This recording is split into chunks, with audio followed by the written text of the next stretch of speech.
Hi, my name is Scott. I'm known as Ratarossa and I have a Ferrari problem. I currently only have 6. I've come down, I had 8 at one stage. I have a 355, this one right here. I have a 308 Quattrovalvo that we're doing a Euro conversion on. I have a 360 Challenge Ferrari that I basically built myself. I have another 308 GTSI that I haven't even touched yet. I have a 456 GTA and I have this baby, the Ratarossa, a Testarossa Spider that someone took a hacksaw and chopped the roof off, and now we have a bit of fun with it. My earliest memory of Ferrari is my dad was a car fanatic as well.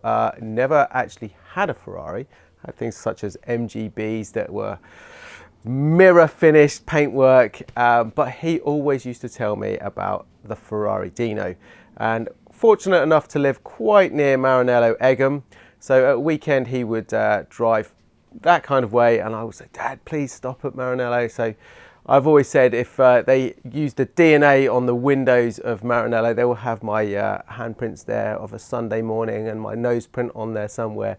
And I used to gaze in there and look at the Dino and everything else that was in there, and promised myself one day, if I could, I would own one.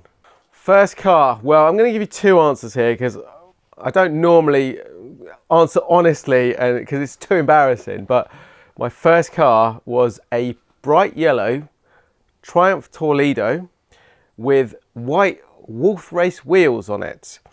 And yeah, it had some bad boy exhaust system on it, and my lovely father thought it would be a fantastic first car for me, but it was rather embarrassing, and it accidentally broke down a few times, so I didn't have to use it. But so that is the honest answer. I would say my first quite cool car was about 1.5 years later, and that was a Renault 5 GT Turbo, and it was a specific 1 year made electric blue 1987 car, and really that's how I learned a lot of my mechanical skills with these cars, is because that would consistently break down, and there was only one way at I think I was about 17 and a half, 18, no, I was probably about 18 when I bought that one, to afford to run that car, and it was to fix it myself. So I bought my first Ferrari. I was very fortunate, 27 years old. My first one, again, budget, left-hand drive versus right-hand drive. You'll see a lot of my cars are left-hand drive. But my first one was a 348 Spider left-hand drive, and it was about half the price of a right-hand drive car at the time. And I was 27 years old. I paid £27,000 for it. And I had that for 3 years. And again, similar story to the Renault 5. I was on a very tight budget on the car, so I learnt to do a lot of the work myself, and it seems to continue to this day. If I could have the first 348 back, I always said no. Strange thing though, I had a 355 Spider. I wanted to sell it just about 18 months ago, and the guy had a 348. It was the TS, the Targa model, and he wanted to trade it in. And at first I was like, no. And then I thought about it overnight, and I was like, well, I did quite like the 348. I like the driving factor, the feel of it. It was very much a go-kart feel compared to the 355. And anyway, the price was quite good, and it needed a little bit of work. And then with the channel, I thought, it could work, and I can do a little mini restoration with that car. So I ended up taking it in, and it was on the channel, and I actually really loved the car. And I was very, very surprised. Back when I had my 348, it wasn't really a much loved car. Nowadays, and I posted the actual question about a week ago, 355 or 348, 2 pictures, what would you have? And again, it was about 50-50 divide. A lot of people would have the 348 now because of, I don't know, I think that 80s era, that 80s / early 90s era looks have come back into fashion a little bit now. So then it was a 360 Spider, so I went up quite a big step financially to get the 360 Spider because it was still quite new back then. So it was only 3 years old, I think, the car at the time. And that was a lovely car. So it was a 360 Spider, Rosso Corsa, cream leather interior, manual gearbox, and really, really nice car. And then I thought I would be a little bit sensible and sold that for a while. Bought a telephone box in place of it because it was red. And but I just couldn't quite get the Ferrari bug out of my system. So I ended up actually buying the black 360 now, which I've had for a long time. And then in the process, I ended up buying a few other Ferraris to sit alongside it. I did. I think maybe just before the 360, I had a 246 Dino replica for a while. Not a lot of people know that. It was a extremely good replica. It fooled most Ferrari owners, including Dino owners, but it was a replica at the end of the day, and they're never, well, number one, you feel a bit of a fake anyway driving a replica around, and number two, the build quality of those things were not brilliant, as I found out as I went around a corner, and the wheel pretty much all the suspension collapsed in on one side. So that was the icing on the cake. That one went then. Yeah, I've always worked on my Ferraris. Like I say, the first Ferrari 348 was always on a budget. But even if I was a billionaire, I enjoy doing it. I have that mechanical mindset. I like to know how these things work. It definitely helps if you are, taking it to someone to fix it, that you know what you're talking about, because otherwise there's some characters out there that might see that as pound signs. Why did I build a Challenge Stradale? Well, 10 years ago, the Stradale actually wasn't it wasn't commanding the money that they do now. Typically, you could pick one up for as low as 60,000. They were ranging between 60 and maybe maximum 100,000 back then. And the 360 were not that far behind. So I paid £41,000 for mine. It was a 19,000 mile car. But the reason I bought that is because I wanted a Challenge Stradale, and I wanted one in black. I wanted Alcantara seats. I wanted yellow calipers, whole list of things, and it had to be right-hand drive. And Ferrari maybe built one or two in that specification. I looked for a car for the best part of a year, and nothing came up. I'd already had 3 red Ferraris. I wanted, I was getting older then. I was 32 years old probably, and I wanted a black Ferrari, and didn't come up. I was getting itchy feet. I really wanted one. My first daughter was due to be born, and I knew once she was born, the chances of me convincing someone to be able to buy another Ferrari was getting slimmer and slimmer, so needed to get one. So in the end, I made the decision, I'm going to build a Challenge Stradale. So we took the 360 that I bought. Very nice, full history car. It was in black, it was F1, and that's all I needed. I then spent 3 years acquiring all those parts, and through that process, bolting them on. And eventually, by looking around the world, built it to exactly the spec that I wanted. So the yellow calipers, the Alcantara, it's got the roll bar. I've even got the factory radio if I want to do it, but it doesn't sit in that car. I've got a lovely sound system behind me. But yeah, it's, in hindsight's a wonderful thing. So I actually spent more, adding up the car and what I spent on all the parts and getting them shipped from around the world than I could have bought a Stradale for at that time. So yeah, it wasn't a financial thing. It was a crazy madness thing. So Ratarossa was born basically because I had a very nice Rosso Corsa black leather 1990 Testarossa, and it had underneath the engine lid a little bit of heat shielding missing. I jumped on the old internet, had a little search on Google, and searching for this bit of heat shielding, and instead of bringing up a heat shielding picture, it brought up a picture of a rolling chassis Testarossa, and it was on a kit car forum. And I thought, naturally, it's a kit car. It was on a Lamborghini kit car forum, strangely enough. I thought, yep, kit car. And then I looked at it again and like, no, that's not a kit car. That's a real one. And the advert was a 3-year-old advert, but I thought, actually, it looks pretty cool. Right? And what looked even cooler was the asking price. So I emailed the guy, didn't get a response. I had a phone number, so I sent this guy a text. I said, by any chance you still have this Testarossa thing that you were advertising? He's like, yeah, I do. It's sat at the back of the garage. So long story short, I had a conversation with him.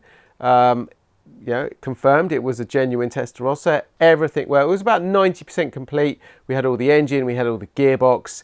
I negotiated the price down considerably, and I ended up paying £16,000 for the whole package, including shipping over from California to the UK, all the import tax. Now, to put that into perspective, at the time, and still at the moment, engine for a Testarossa second hand is around about £18,000. A gearbox is about the same because you just can't get them for love nor money, and they have a habit of exploding. So door, £3,000, mirrors, £1,000, everything like that. So there was always a plan B. But I said to the owner of the car previously, look, I promise you, everyone else who is going to buy that car will just break it for parts. I'm not going to do that. I will do my utmost to get that car back on the road. It hadn't been on the road for 25 years. The story of the car basically was, and how true this is, I don't know, a kit car company in America used the Testarossa, created the molds for, I would imagine, Pontiac Fieros, and the reason apparently it has no roof is that was quite successful, so they decided to create a convertible version of it and chop the roof off this to create the molds, which is why you do that and why you wouldn't just modify the molds, I don't know. But anyway, apparently it ended up that Ferrari sued them and made them cut up all their kit car molds on their front lawn. How true the story is, I don't know, but it makes a good story. So then this car came over to the UK. It was a rolling chassis. It had the engine and gearbox bolted in, but rest of it, no flaws, nothing. I had 2 crates of parts. So I was like a kid in a candy store. It was my absolute perfect thing to do.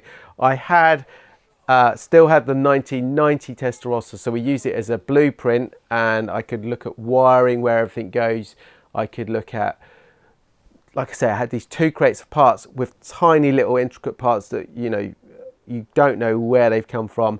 I looked at all the parts listings for Ferrari. So overnight I became an expert on Testarossas and how they go together. And then I spent probably the best part of a year getting it to the first stage, and getting it all back together, getting it running for the first time in over 20 years. And then when I looked at the car, it turned up. I bought it on pictures alone.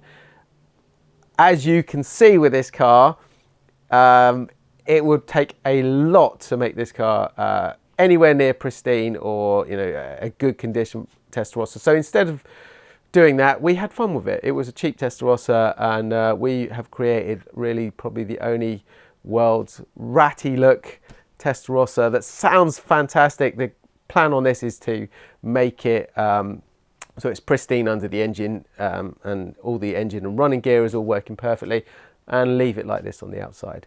And out of all the Ferraris I've had and owned, this is probably the most enjoyable. For that reason, I can just do what I like with it. Don't have to worry about it, and as long as it's running well and it's not leaking or anything like that, and it drives okay, then it puts a massive smile on this face, and it sounds phenomenal. So I spent a winter in this garage. I wasn't working. I was just I'd gone through a few changes in life, and I was just having fun, enjoying a build on this car over the winter. And then I thought, you know what, this, I should be a little bit sensible. How can I make this work for me? I was really just having fun in here, and I thought, well, I wonder if any magazines would, enjoy writing about this car and this build. And I'd been writing up the whole build process on Ferrari Chat and putting loads of pictures on there, and that seemed to be quite popular. So I went to the newsagent, picked up all my favourite car magazines and looked in there, found the editor's details, emailed a load of the editors all at once. One email just BCC'd a load of these magazines, and surprise, surprise, the majority of them come back and said, yeah, we would really love to run that story. But not only did I put the magazines, I also thought, what about the web channels and the YouTubers? And one of those was Matt Farah from The Smoking Tire. And a long story short, he ended up flying over from America. We did some filming on this car, and I actually quite enjoyed that whole process. I thought, well, how hard can that be to be a YouTuber, flying around the world, driving all these lovely cars, getting paid loads of money.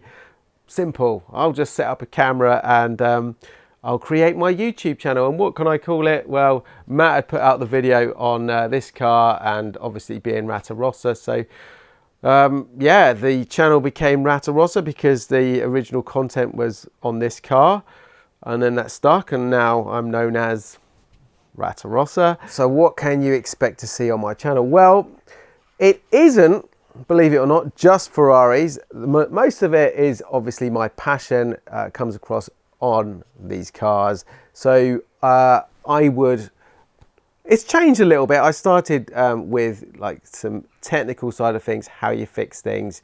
And I still do those videos because originally I would do a lot of these write-ups on Ferrari Chat. I like to give back. I've learned a lot of my skills on how to fix these by reading what others have taken the time to do. So my channel still has a lot of that kind of content. So we have done things like on the 360, a step-by-step how you would do a cam belt service on a Ferrari 360.